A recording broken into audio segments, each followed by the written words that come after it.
बहरहाल आपने देखी उत्तर भारत में पंजाब और गुरुग्राम की तस्वीरें, करोड़ों के घरों और कारों वाला गुरुग्राम, मल्टीनेशनल्स वाला गुरुग्राम, आईटी हब गुरुग्राम। और अब ये दूसरी तस्वीर देखिए, ये है भारत की आर्थिक राजधानी मुंबई।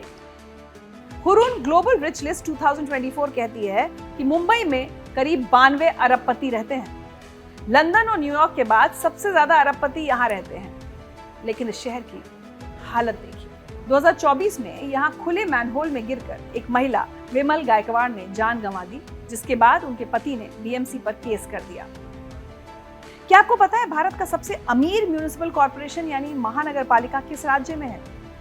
शायद बहुतों को इसका जवाब नहीं पता होगा।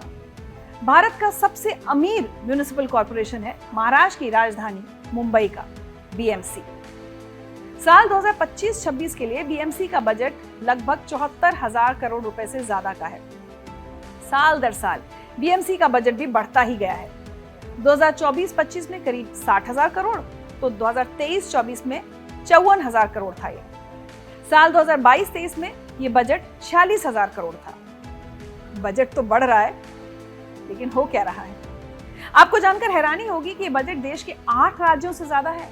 इनमें त्रिपुरा, नागालैंड, मिजोरम, अरुणाचल प्रदेश, मेघालय, मणिपुर, सिक्किम और गोवा जैसे राज्य हैं। सोचिए, पूरे राज्य से ज्यादा बजट एक शहर का।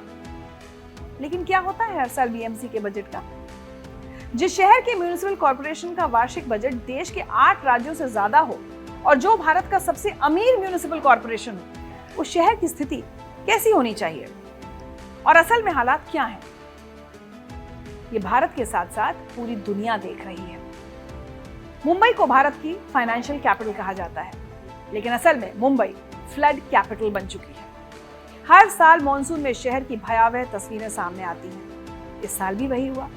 एयरपोर्ट पानी में डूबा, ट्रेनें फंसी, मोनो रेल तक बारिश के आगे फेल हो गई। अब सवाल यह है कि जिस शहर में इतने अरबपति हैं, बड़े बड़े कॉर्पोरेट्स हैं, बॉलीवुड है, सितारे हैं, तो बीएमसी से कोई सवाल क्यों नहीं पूछता? किसी की जवाबदेही क्यों नहीं बनती? करोड़ों के बजट का हिसाब क्यों नहीं लिया जाता? करोड़ों रुपया काम में लगा, पानी में बह गया, या बाबुओं, अधिकारियों, नेताओं की तिजोरियों में पहुंच गया? इसकी जांच क्यों नहीं होती? जब हर साल ये होता है तो सिस्टम में सुधार क्यों नहीं होता? 3 साल पहले बीएमसी ने 200 करोड़ का नया पंपिंग स्टेशन बनाया और दावा किया कि मुंबई बारिश के लिए तैयार है। लेकिन आज भी शहर डूब रहा है। तो सवाल उठता है कि आखिर वो 200 करोड़ गए कहां? आप सोच रहे होंगे कि हम आज ये बात क्यों कर रहे हैं। वो इसलिए कि बारिश में मुंबई की बदहाली की तस्वीरें नई तो है नहीं। आपको 2005 याद है? मुझे याद है। उस साल की बारिश ने मुंबई को घुटनों पर ला दिया था। वो सिर्फ बारिश नहीं थी, बल्कि एक ऐसी आपदा थी जिसने शहर की रफ्तार ही रोक दी। आंकड़े गवाह हैं कि तब का नुकसान कितना विनाशकारी था। उस बारिश में जान गंवाने वालों की संख्या थी 1000 से भी ज्यादा। कुछ रिपोर्ट्स में यह आंकड़ा 1200 तक बताया गया। शहर की बस्तियां तबाह हो गई। करीब 15 से 20,000 घर पूरी तरह नष्ट हो गए। परिवहन व्यवस्था की हालत सबसे ज्यादा खस्ता हुई। करीब 900 बेस्ट बसें, 55 लोकल ट्रेनें और इसके अलावा 40,000 से ज्यादा ऑटो रिक्शा, 4,000 टैक्सियां और 10,000 से ज्यादा ट्रक टेम्पो पानी में डूबकर बर्बाद हो गए थे। मुंबई शहर को उस बारिश में लगभग 5.5 अरब रुपए का नुकसान हुआ था। यानी एक ही बरसात ने देश की आर्थिक राजधानी को पंगु बना दिया और ये साफ कर दिया कि ढांचा चाहे जितना बड़ा हो, अगर सिस्टम कमजोर है तो बारिश की कुछ बूंदें भी उसे डुबो सकती हैं। कहने को तो बीएमसी ने 2005 के बाद एक बड़ी योजना बनाई, 4,500 करोड़ से ज्यादा इस पर खर्च किए, लेकिन 13 साल बाद भी मुंबई की गलियां तालाब क्यों बन जाती हैं? पंपिंग स्टेशन क्यों अधूरे हैं? इसका जवाब किसी के पास नहीं है। वैसे मुंबई की हालत कैसे हुई, इसकी वजह जानते हैं? वो वजह ऐसी है जो कोई रॉकेट साइंस नहीं है, हर कोई जानता है, तो बीएमसी भी जानती ही होगी। मुंबई जिस जमीन पर बसा है वो 7 द्वीपों से जोड़ी गई रिक्लेम्ड लैंड है। शहर के कई हिस्से समुद्र तल से नीचे हैं। मीठी नदी, मैंग्रोव जो कभी बाढ़ से सुरक्षा का बफर थे, अब बेहिसाब बेतहाशा कंस्ट्रक्शन की वजह से कंक्रीट में दब चुके हैं। नेचुरल वाटर रिसोर्सेज 50% तक सिकुड़ चुकी हैं। जो बचा है वो प्लास्टिक और कचरे से भरा नाला बन चुका है। सिर्फ बुनियादी ढांचा ही नहीं, जलवायु परिवर्तन भी एक बड़ा खतरा है। समुद्र का स्तर हर साल 5 से 6 सेंटीमीटर बढ़ रहा है। रिसर्च कहती है कि सदी के अंत तक मुंबई का 40% हिस्सा पानी में डूब सकता है। मॉनसून की बारिश 30% तक और बढ़ सकती है। तापमान बढ़ेगा, बारिश और तेज होगी और बाढ़ का खतरा दोगुना।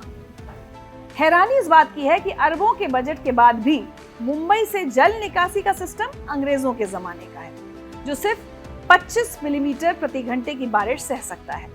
लेकिन मुंबई में अब एक ही दिन में औसतन 400% से ज्यादा बारिश होती है। तो सवाल यह है कि क्या 19वीं सदी का ड्रेनेज 21वीं सदी की बारिश रोक सकता है?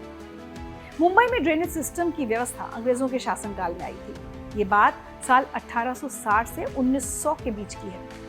अंग्रेजों के जमाने में जब ये ड्रेनेज सिस्टम स्थापित हुआ था, तब मुंबई की आबादी ज्यादा नहीं थी और यहाँ खाली मैदान ज्यादा थे। ग्रीन एरिया भी ज्यादा था और दलदली भूमि वाला क्षेत्र भी बड़े इलाके में था। लेकिन समय के साथ मुंबई की सूरत बदलती गई, लेकिन इसका ड्रेनेज सिस्टम वही रहा। और अब ये सिस्टम बूढ़ा भी हो चुका है और एक तरह से आप कह सकते हैं कि सड़ भी चुका है, जिसकी वजह से मुंबई के लोगों को हर साल भारी बारिश से युद्ध लड़ना पड़ता है और इस युद्ध में वो अक्सर हार जाते हैं। तो सवाल यह है कि मुंबई के लिए कल कैसा होगा? क्या शहर का भविष्य सिर्फ बारिश और बर्बादी है, या बीएमसी का सिस्टम जागेगा और कभी असली सुधार भी होंगे? क्योंकि सच ये है कि 2005 जैसी बाढ़ दोबारा होगी। ये अगर का नहीं, कब का सवाल है। और जब दुनिया की आर्थिक राजधानी हर साल पानी में डूबती है, तो असली गुनहगार कौन है? बारिश, जलवायु परिवर्तन, या फिर सिस्टम की नाकामी? एक बात जरूर समझिए, मुंबई के बारे में कहा जाता है कि जिंदा दिल मुंबई जो कभी रुकती नहीं। लेकिन ये फलसफा आज तंज बन चुका है, क्योंकि मुंबई में लोग डूब कर रेंग कर जाते हैं। और अगर कहते हैं कि ये जिंदा दिल मुंबई है, तो समझ लें कि अगर आज आप नहीं बदले तो सिस्टम नहीं बदलेगा। साल दर साल यही होता रहेगा जो होता आया है। हालात बदलने हैं तो आवाज उठाइए और बीएमसी से, अपने नेताओं से सवाल पूछिए, कहां गए बजट के करोड़ों रुपए?